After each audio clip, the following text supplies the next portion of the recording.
이렇게 시작을 하겠습니다. 머뭇거리지 말고 시작해라는 책이 하나 있습니다. 이 책은 49명의 유명한 인사들이 자신에게 영향을 준 누군가의 그 말 한마디를 모아서 편집해서 만든 책입니다. 그 책 표지에 보면 나를 움직인 한마디, 당신의 말 한마디가 내 생애의 가장 소중한 선물입니다 라는 글이 적혀 있습니다. 이 책의 49명의 저자 중에 공부는 평생 하는 거야 라는 제목이 붙은 최홍규라는 분이 쓴 글이 있는데요. 그 내용을 읽어보면 서울 동숭동에 가면 이 최홍규 씨가 운영하는 쇠대 박물관이 있다고 합니다. 2003년에 개관을 했는데 아직까지 있는지는 제가 모르겠습니다. 최홍규 씨는 원래 철물점을 운영하셨던 분인데 자신이 철물점을 운영하면서 모아두었던 모든 자물쇠, 자물통, 열쇠 꾸러미들, 이 철물에 관한 것들을 다 모아가지고 역사적으로 그 철물들에 관해서 쇠대 박물관을 개관을 한 사람입니다. 매우 특이한 분이죠. 이분의 그 글에 의하면 자신이 어렸을 적에 아버지께서 집안일을 돌보지 않고 밖으로 돌아다니시니까 자신이 학교를 제대로 다니지를 못했다는 거죠. 그래서 자신의 자식만큼은 공부를 시켜야 되겠다 그래서 열심히 공부를 시켰다고 합니다. 그 결과 첫째 아들은 좋은 대학도 나오고 또 좋은 직장도 갖고 앞길이 크게 열렸습니다. 근데 이 둘째 아들은 개성이 강하고 자기처럼 자기 표현이 아주 뚜렷해서 공부에 대해서 아버지와 자주 의견이 충돌이 됐다고 말합니다. 아들이 공부를 열심히 안 하면 아버지는 화가 나가지고 아들에게 막 뭐라고 얘기를 하죠. 그때마다 서로 마음이 상하는 거죠. 하루는 아들과 큰 언쟁을 하고 난 후에 그날 밤 선배를 찾아가서 아들이 자기 말을 안 듣고 속을 썩인다고 푸념을 하면서 불평을 늘어놓았습니다. 그 말을 듣고 있던 이 선배가 이렇게 얘기를 했다고 합니다. 당신은 공부를 잘해서 지금 박물관을 운영하는 사람이 되었느냐? 너도 처음에는 고물을 줍고 철물을 주부러 다니고 자물쇠를 모으다가 그것에 대해서 관심을 갖기 시작했고 그것에 대해서 공부를 하다 지금 쇠대 박물관을 운영하는 원장이 되지 않았느냐? 지금 철물에 관해서 너보다 더 잘하는 사람이 한국에 누가 있겠느냐? 그러면서 그 말 한마디를 한 겁니다. 여보게 친구, 공부는 평생 하는 것일세. 그 선배의 말 한마디가 이 최홍규 씨의 마음을 움직이는 겁니다. 그래서 내가 그동안 잘못 생각을 해왔구나. 지금 아들이 공부를 좀 안 하고 게을르다고 해서 잘못된 것이 아니구나. 선배의 그 말 한마디가 그의 생각을 완전히 바꿔버린 겁니다. 그러다 어느 날 아들이 열심히 그림 그리는 모습을 보고 아, 저놈이 그림을 좋아했구나라고 깨달았다는 거죠. 그랬더니 놀랍게도 그 아들과 대화가 되기 시작을 했다는 그런 얘기입니다. 최홍규 씨를 움직이게 하고 변하게 한 것은 그 선배의 평범하게 던진 그 말 한마디였습니다.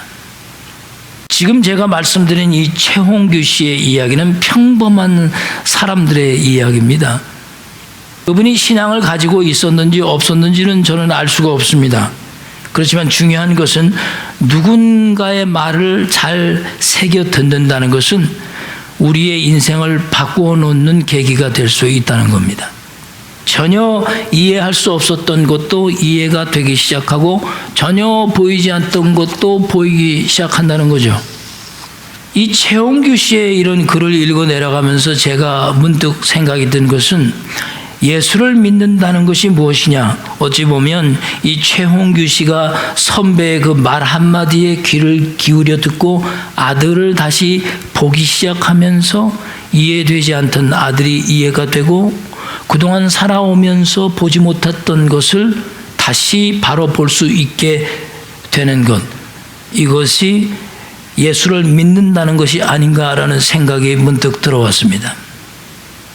많은 사람들이 종종 예수를 믿는다는 것을 단지 보이지 않는 어떤 세계에 들어가는 어떤 특권이나 권한을 갖게 되는 것 정도로 생각을 하는 경향이 아주 짙습니다.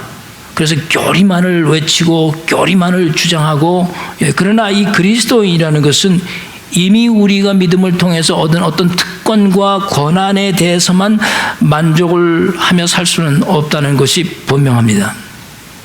평범한 사람의 그 말 한마디도 잘 새겨를 들으면 인생을 바꿀 수도 있는데, 하물며 우리 그리스도인들이 이 하나님의 말씀을 잘 새겨 듣는다면 왜 달라지지 않을까?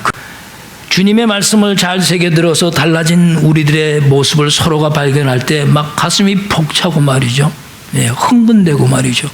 뭔가 보람을 느끼는 것을 저는 개인적으로 경험을 했습니다. 오늘 예레미야의 말씀은 하나님의 말씀을 새겨 듣지 못하고 그 하나님의 말씀을 버린 이스라엘의 백성들의 모습을 아주 정확하게 잘 묘사하고 있습니다. 자, 예레미야 8장으로 다시 가셔서 Let's go back to Jeremiah chapter 8, 8절과 9절 말씀을 먼저 우리 한번 같이 읽어보도록 하겠습니다.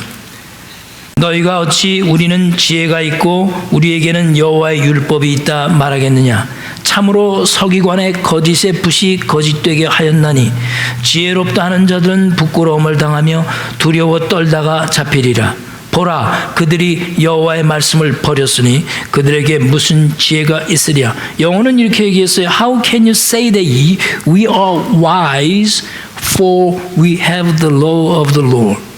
Since they have rejected the word of the Lord, what kind of wisdom do you have?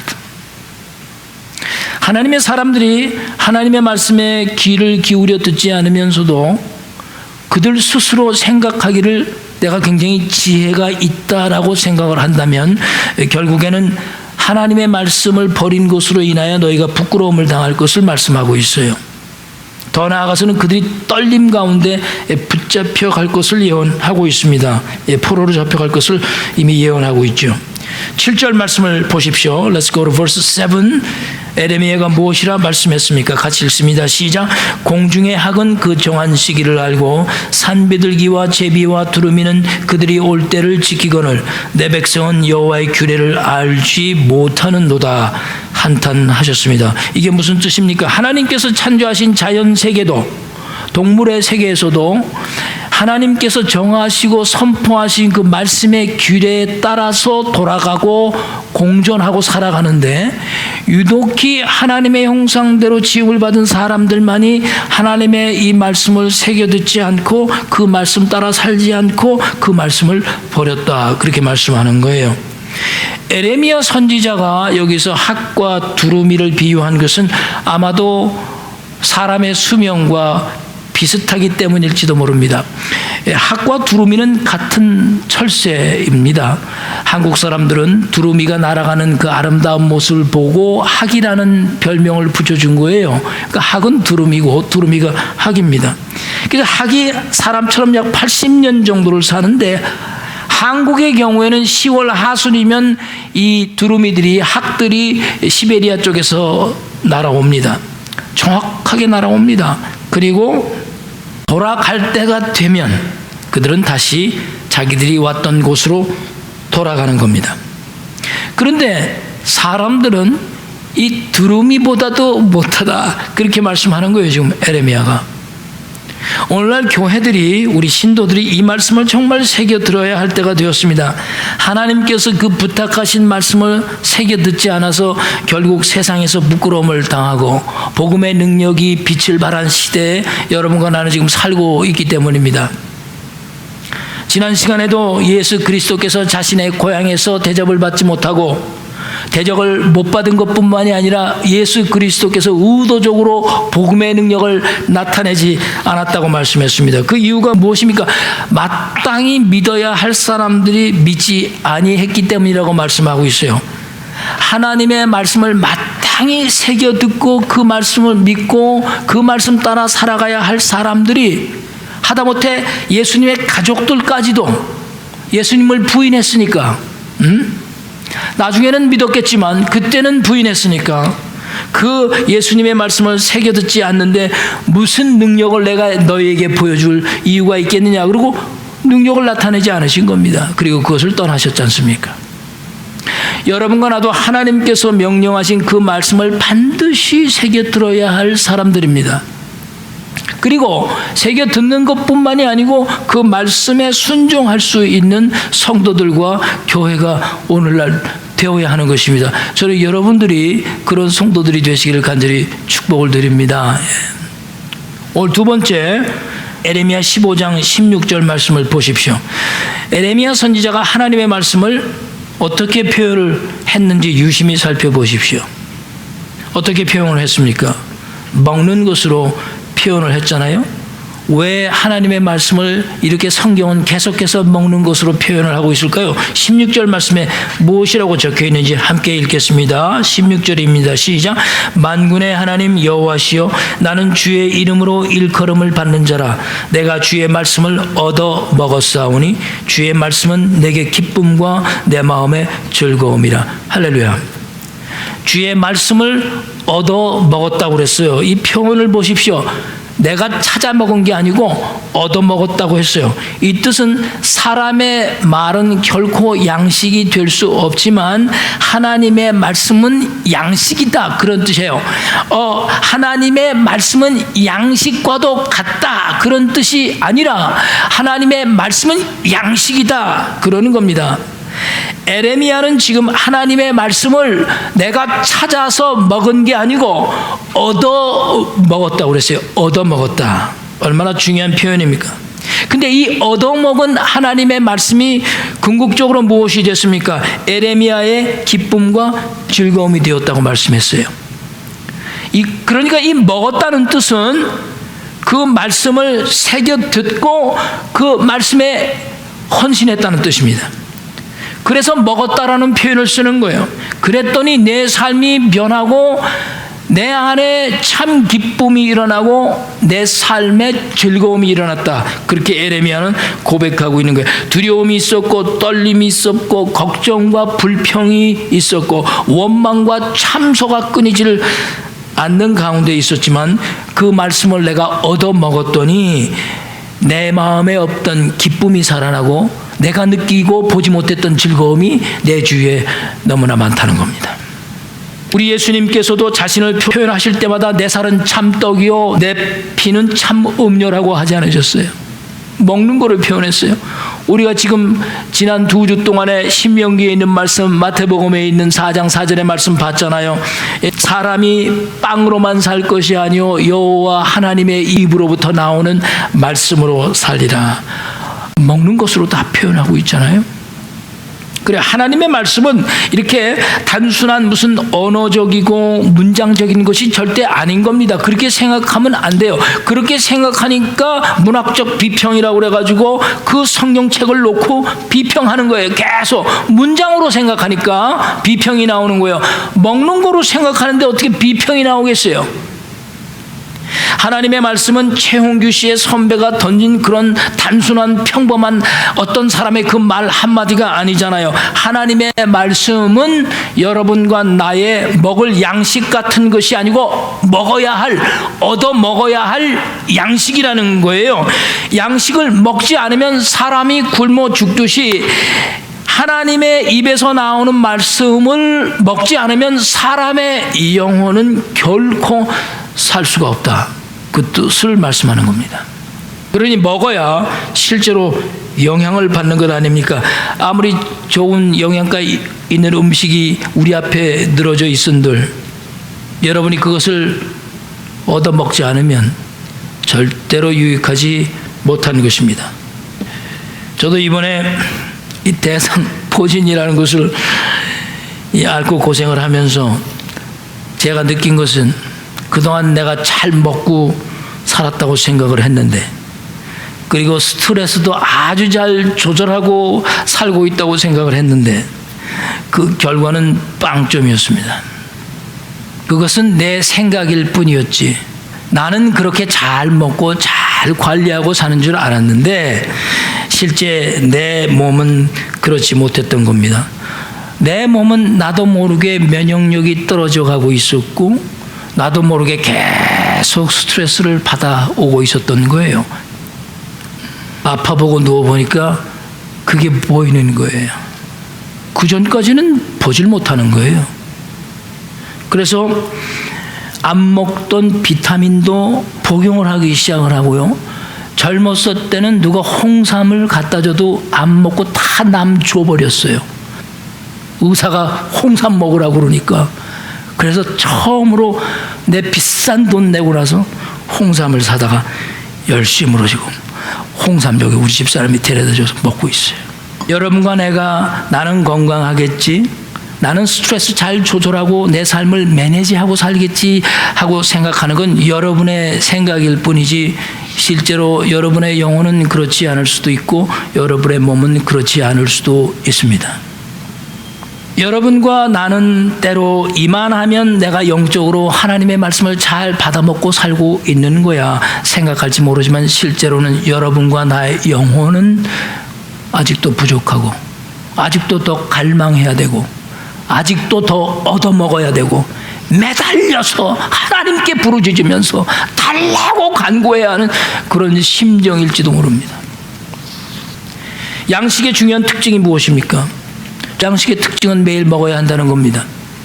먹지 않으면 아무 소용이 없어요. 여러분과 내가 정말 교만하지 말아야 할 것은 여러분과 내가 나이가 들어도 성경을 읽을 수 있고 나이가 들어도 예배 드리고 싶을 때 예배 드릴 수 있다고 생각하지만 절대 그렇지 않습니다. 점점 나이가 들면 들수록 예배 드리는 것도 성경 읽는 것도 말씀 듣는 것도 어려워질 것입니다. 하고 싶어도 안 될 때가 올 것입니다. 성경을 펴놓고 공부하고 싶어도 그것이 눈에 안 들어오고 마음에 닿지 않을 때가 분명히 올 것입니다. 양식의 또 다른 특징이 무엇입니까? 양식의 특징은 양식 자체에 있지 않다는 걸 제가 이번에 깨달았어요. 양식의 특징은 그것을 먹는 사람이 배가 고파야 한다는 것을 깨달았어요. 양식이 아무리 좋은 게 늘어져 있어도 먹어야 할 사람 배가 고프지 않으면 먹을 수가 없는 게 양식의 또 다른 특징인 겁니다. 배가 부르면요 아무리 좋은 양식이 있어도 못 먹습니다. 우리 집사람이 늘 저한테 하는 얘기가 그래요. 당신은 마켓 갈 때 배를 충분히 불린 다음에 가야지 안 산다는 거예요. 나는 그냥 배가 고파서 그냥 근데 배를 꽉 채우고 마켓 들어가면 하나도 담고 싶은 게 없어요. 배가 부른데 뭘 담아요? 아무것도 눈에 안 들어와요. 그러므로 양식의 또 다른 특징은 양식 자체에 있는 게 아니고 그 양식을 먹어야 할 사람 상태에 있는 거예요. 여러분과 내가 갈급해지지 않고 배고픔을 느끼지 못하고 내 배가 배부르다고 생각하는 한에는 하나님의 말씀이 양식으로 보이질 않는 거예요. 절대 그렇게 보이진 않아요. 오늘 에레미야가 뭐라고 말씀합니까? 하나님의 말씀을 배고파하는 심정으로 얻어먹고 난 후에야 주의 말씀을 얻어먹었더니 내 마음에 기쁨이 넘치고 내 삶에 즐거움이 있나이다. 그 다음에 15장 17절에 무엇이라 말씀했습니까? 그 말씀 보십시오. 같이 읽겠습니다. 시작. 내가 기뻐하는 자의 모임 가운데 앉지 아니하며 즐거워하지도 아니하라고. 할렐루야. 그리고 그 다음에 뭐라고 그랬습니까? 그들과 더불어 흥겨워하지도 않겠다. 얼마나 중요한 말씀입니까? 그리고 난 다음에 뭐라고 말씀합니까? 나는 주의 손에 붙들려 어떻게 앉아있다고요? 홀로 앉아있겠다라고 하지 않습니까? 왜 영혼의 배고픔을 못 느끼는지 아세요? 왜 하나님의 말씀이 양식으로 보이지 않는지 아세요? 그것은 에레미야 말씀에 분명히 나타나 있습니다. 하나님의 백성들이 말씀이 아닌 다른 것들로 채워졌기 때문에 하나님의 말씀이 양식으로 안 보이는 거예요. 에레미야는 그래서 그런 모임에 더 이상 가서 내가 그 가운데 그들과 함께 앉아있지 않겠다고 했어요. 여기 가도 저기 가도 여러분과 나를 흥겹게 해줄 수 있고 여러분과 내 영혼을 채워줄 수 있는 그 수많은 것들이 우리 세상에 많이 있어도 에레미야는 우리가 보고 느끼고 즐길 수 있는 것이 있어도 나는 홀로 앉아 주의 손에 붙잡혀 이 양식을 얻어먹겠다, 그렇게 말씀하고 있어요. 그럼에도 불구하고 주의 말씀을 받아먹은 것이 너무 기쁘고 좋아서, 너무 즐거워서 세상이 줄 수 있는 그 기쁨과 나는 결코 어울려 앉지 않겠다. 19절 말씀을 보십시오. 하나님께 돌아와야 한다고 말씀하고 있지 않습니까? 그러나 에레미야, 너는 절대로 그들에게로 돌아가지 말아라. 오늘날 우리 주위에서 터지고 있는 일련의 불미스러운 일들 여러분 접하고 계시잖아요. 미투 운동으로 인해 일파만파로 번져가는 우리 사회의 이 정말 더럽고 부패한 이 삶의 모습들이 폭로되는 것을 우리는 보지 않습니까?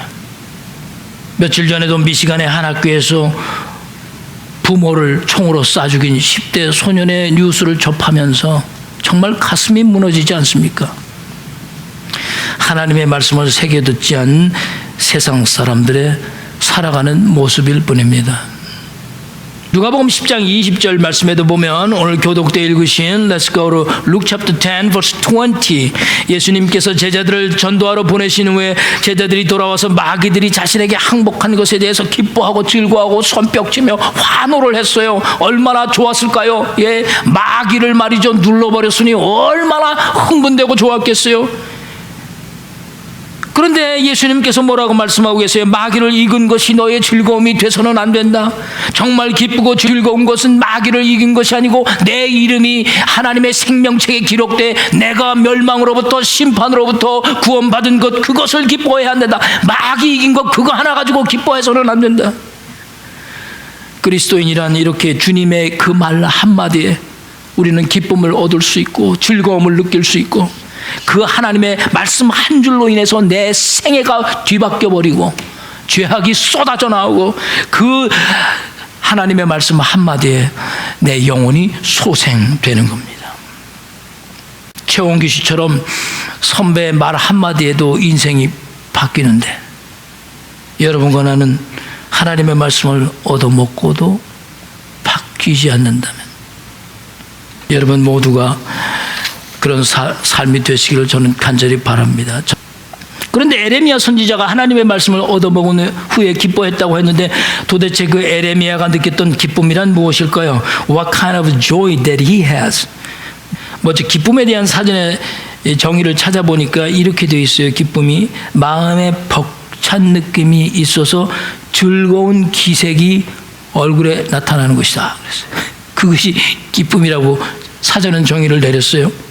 그러니까 사람은 그 얼굴을 보고 그 하고 있는 태도를 보면 그 사람의 상태가 어느 정도인지 알 수가 있는 거예요. 그죠? 그 태도만 봐도 알 수가 있어요. 여러분, 제가 한 가지 질문을 해볼게요. 여러분은 기쁨의 반대말이 무엇이라고 생각합니까? 슬픔이라고 생각하지요. 근데 사실 기쁨의 반대말은 정확히 말하면 슬픔이 아닙니다. 그건 슬픔이 표현되는 것뿐이죠. 기쁨의 반대말은 정확하게 말하면 무감각입니다. 무감각.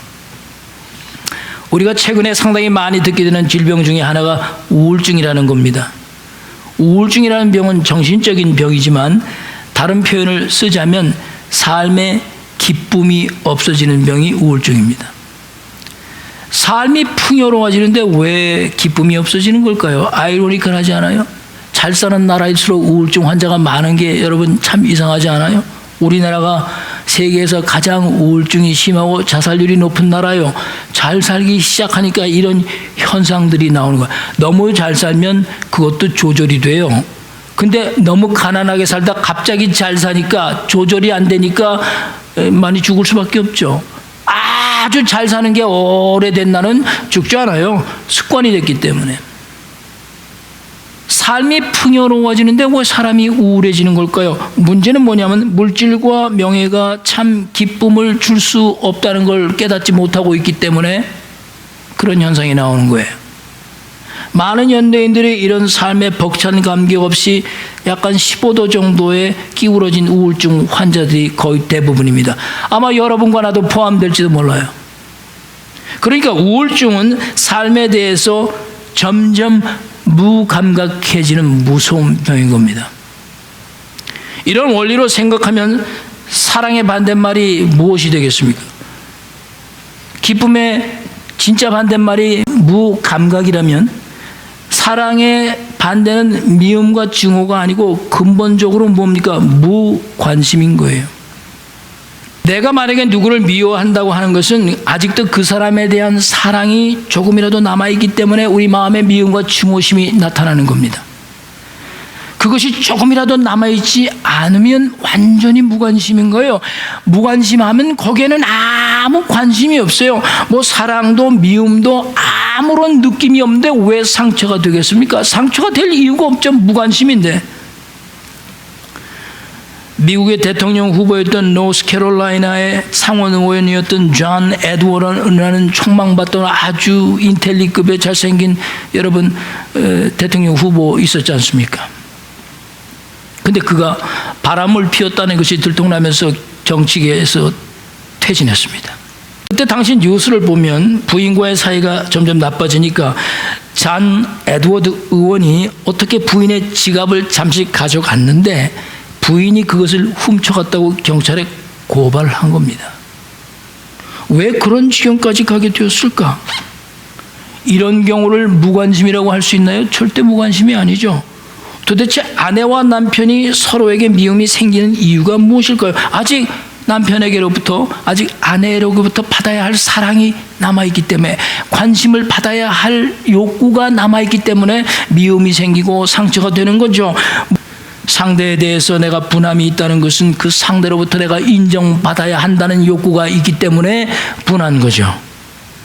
이건 절대로 무관심이 아닌 겁니다.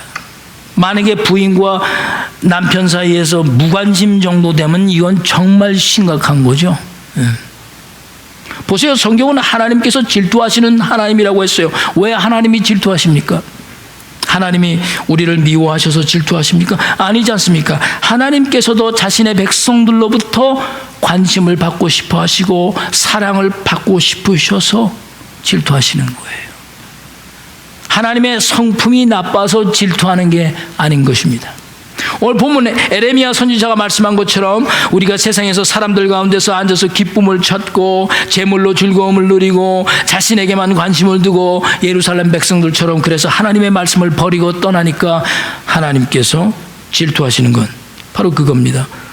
오늘 본문 에레미야 8장 5절 말씀 보십시오. 이렇게 기록을 했습니다. 이 예루살렘 백성이 항상 나를 떠나 물러가면 어찌함이냐. 그들이 거짓을 고집하고 돌아오기를 거절하는도다. 하나님께서 이스라엘 백성들의 나 지금 섭섭하다 그렇게 말씀하는 거예요. 그러므로 정확히 말씀하면 사랑의 반대가 미움이 아니라 무관심이고 기쁨의 반대가 슬픔이 아니라 무감각입니다. 하나님의 성품이 잘못돼서 질투를 하는 것이 아니라 정말 사랑하지 않으면 관심도 없고 감각 자체도 없는 겁니다. 그러나 하나님은 우리들에 대한 그 모든 것이 남아있기 때문에 질투하실 수밖에 없는 거예요. 하나님의 그 말씀 한마디를 귀담아 듣지 못할 때 질투하실 수밖에 없는 것이죠. 여러분과 하나님의 관계가 혹시 이렇게 되지는 않았는가? 남편과 아내의 관계가 정말 이렇게 무감각해지는 관계로 가고 있지 않는가? 우리 성도들의 관계가 과연 이 지경까지 가고 있지는 않는가? 우리는 이제 돌아와야 될 때가 된 겁니다. 정말 중요한 질문은 이겁니다. 당신은 말씀에 대해서 무관심하십니까? 당신은 말씀을 대하는데 무감각하십니까? 하나님의 말씀을 통해 더 이상 즐거움도 기쁨도 누릴 수 없고 그냥 무감각 상태입니까? 이것이 오늘날 교회의 문제요, 성도들의 문제요. 우리는 이런 성도들이 되지 않기를 죽도록 노력해야 하는 것입니다. 자, 그러면 마지막으로 여러분과 나는 어떻게 해야 즐겁고 기쁜 삶을 살 수 있을까요? 세계적인 기독교 문학가인 C.S. 루이스가 쓴 책 중에 스크루테이프 조세프의 편지라는 아주 얇은 책이 있어요. 나는 여러분들이 이 책을 꼭 한번 읽어보라고 권해드리고 싶습니다. 사탄 마귀가 그리스도인을 유혹하는 방법을 글로 잘 표현한 책인데요. 삼촌 마귀인 스크루테이프가 조카 마귀인 위무드에게 편지를 쓴 내용으로 그것을 풍자한 아주 문학적으로도 영적으로도 가치가 있고 흥미로운 책입니다. 그런데 마귀들이 그리스도인을 유혹하는 편지 내용 중에 이 마귀들 스스로가 인정하는 것이 하나가 있다고 말합니다. 그것이 바로 자신들이 만들어낼 수 없는 것이 있는데 그것이 기쁨과 즐거움이라고 고백합니다. 온 우주를 찾아다녀 봐도 자기들 주위에는 이 기쁨과 즐거움을 줄 수 없다는 겁니다. 자기들 주위에는 그것이 없고 자기들 안에도 없다는 거예요. 마귀들은 단 한 번도 단 한순간도 이 세상에 기쁨을 준 적이 없다고 합니다. 기쁨이 없는 존재인데 어떻게 기쁨을 줄 수가 있겠어요?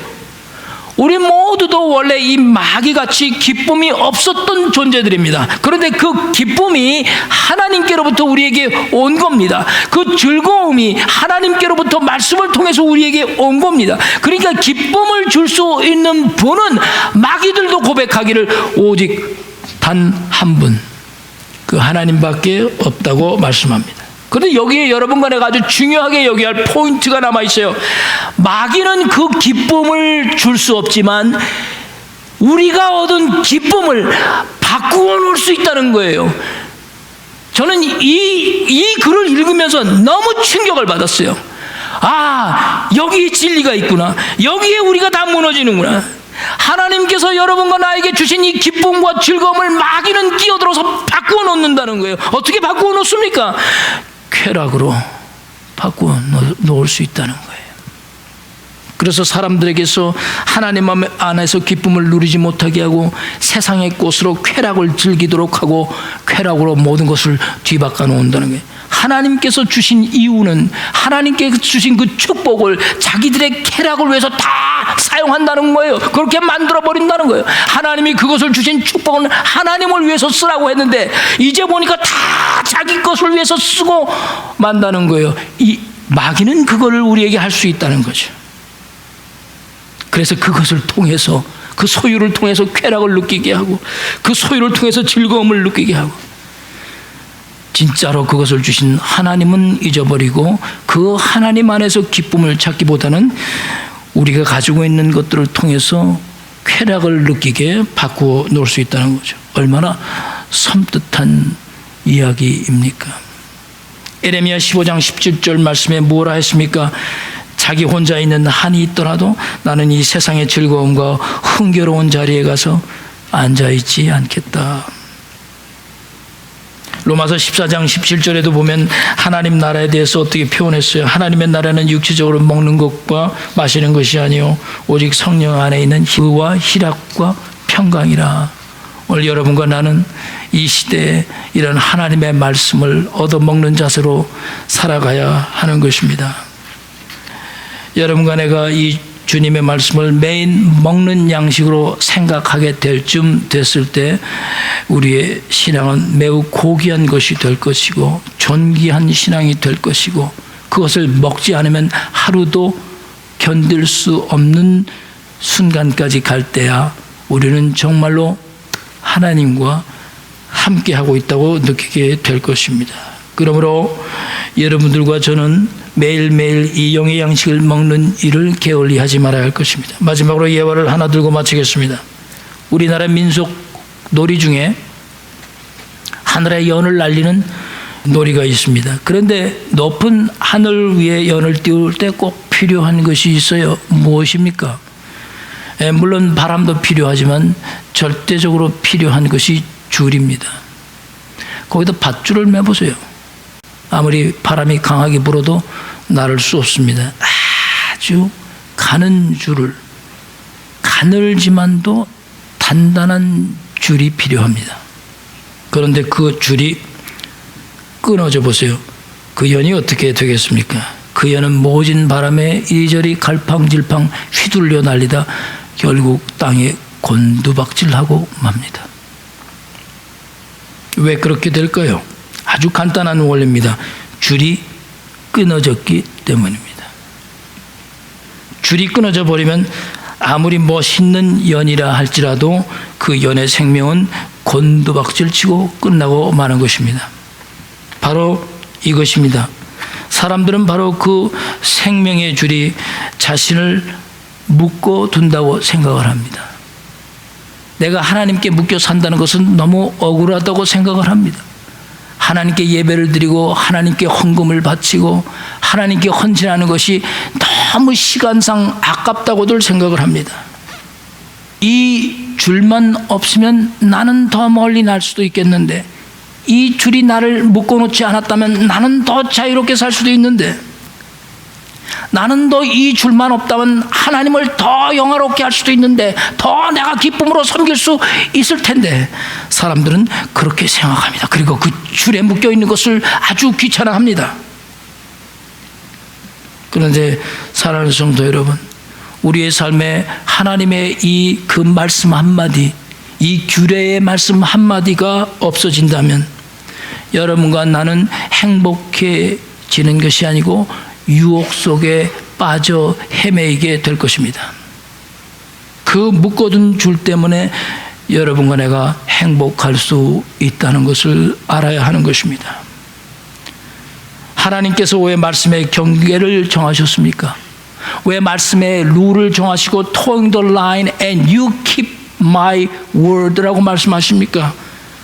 연이 줄 없이 미친 듯이 하늘을 나는 것 같은 삶을 막아주기 위해서입니다. 우리의 인생은 하나님의 줄이 끊어지면 방황이요 방탕한 삶이지 결코 하나님을 잘 섬길 수 없습니다. 아버지의 품을 떠났던 탕자가 돌아와 기쁨으로 살 수 있었던 이유는 그 줄이 끊어지지 않았기 때문입니다. 여러분과 나의 인생은 오늘도 내일도 그렇게 살아야 합니다. 하나님과 맺어진 끊어지지 않는 줄 때문에 희락을 느끼며 사시는 여러분 되시길 바랍니다. 한 달을 아프면서 제가 절실히 느꼈던 것은 말씀이 보이지 않는 거예요. 너무 아프니까 아무것도 할 수 없는 거예요. 점점 나아지면서 성경을 보니 뭐가 보이고 느껴지고 이해가 되고 상상력이 생기고 통찰력이 나오고 고통이 사라지니 그 잃었던 모든 것이 다시 돌아온 거예요. 그러니 그 하나님의 말씀 한 줄을 읽을 때 너무 감격할 수밖에 없어요. 아, 하나님이 이런 걸 다시 깨닫게 해 주시기 위해서 고통 속에 때로는 우리를 집어넣으시는구나. 우리를 고난 속에 집어넣으시는 일은 이 하나님의 그 말씀 한마디가 얼마나 소중하다는 것을 깨우쳐 주시는 거구나. 나이가 들어 눈이 어두워져 몸이 불편해 예배에 참석할 수 없는 그때가 되더라도 우리의 영혼 속에 오직 남는 것은 우리의 의식 속에 터가 잡힌 하나님의 말씀들 뿐일 것입니다. 여러분들이 그런 삶을 사시면서 하나님과 아름다운 교제와 기쁨과 즐거움으로 사시기를 주의 이름으로 간절히 축원드립니다.